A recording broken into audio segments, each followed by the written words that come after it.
So crocodile breathing was just a little bit of movement in our developmental movement patterns. The dead bug is our first real developmental movement pattern because it's articulation of the arms and legs. This is an early thing that babies do. They're lying on their back and they're not thinking about maintaining tension in their trunk to create this movement, and neither are we.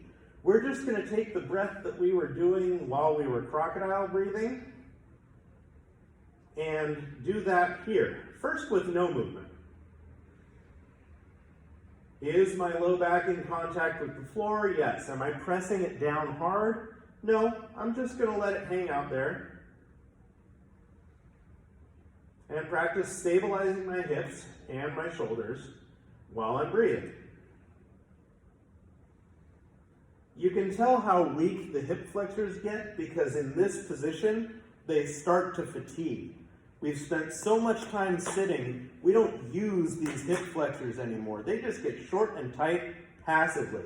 Now we're finally asking them to do something actively, and really just by staying in this position. And while I breathe and use my respiratory muscles to stabilize my spine, not because I'm thinking about it, just because they do that, now my hip flexors are kind of on their own, and they're already burning a little bit. This is stage 1 of the dead bug progression. Are you able to maintain spinal connection, or your back connection with the floor, and stabilize in this position for about 5 nice big deep breaths? If yes, you're ready to move on. The next progression, we're going to lower one arm. And I'm not going to breathe in a particular way when I lower that arm and bring it back up. I'm just going to keep breathing normally and not worry about timing it with the movement of the arm.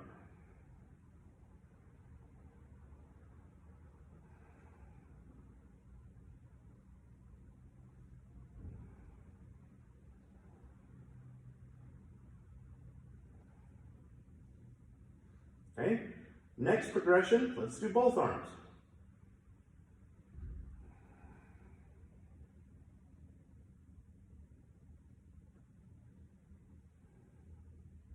Next progression, I'm going to put my arms down and just drop one heel and bring it back up, and then the other. Again, I'm not holding my breath. I'm just performing the movement while breathing normally. Next progression, can I do that with both legs and maintain my spinal position and my calm breathing?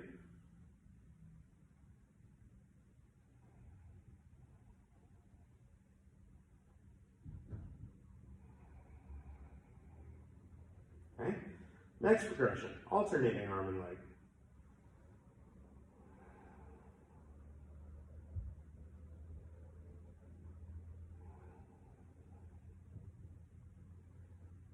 Next progression, alternating arm and straight leg.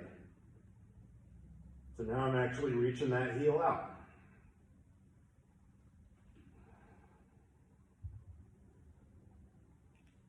Still not focusing on my breath at a particular point in the movement.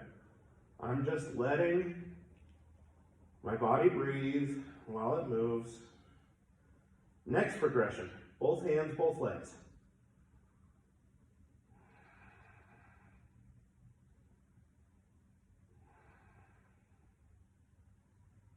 Last progression, both hands, both legs straightening. Now for this one, I'm having to get into a higher threshold strategy, so I'm not ready for that yet. I'm having to use more tension than I'm just able to create with my breath on that last version of the dead bug where I'm straightening my legs and reaching my arms back at the same time. I didn't have to use that tension, that high tension strategy, until that point. So if that's the point along the progression where I run into instability, I'm going to train or practice the step just before that and just get better at that. So those are my developmental movement patterns. That's my progression for the dead bug. This applies some structure to just sort of the random or apparently random articulation of baby limbs as they're going through this movement. So it's not exactly the same as what a baby does, but if you can make it through at least the first few dead bug progressions, you're going to be able to do pretty much everything that a baby was going to do when they were in that phase of their developmental movement. So next, it's rolling. This one gets interesting.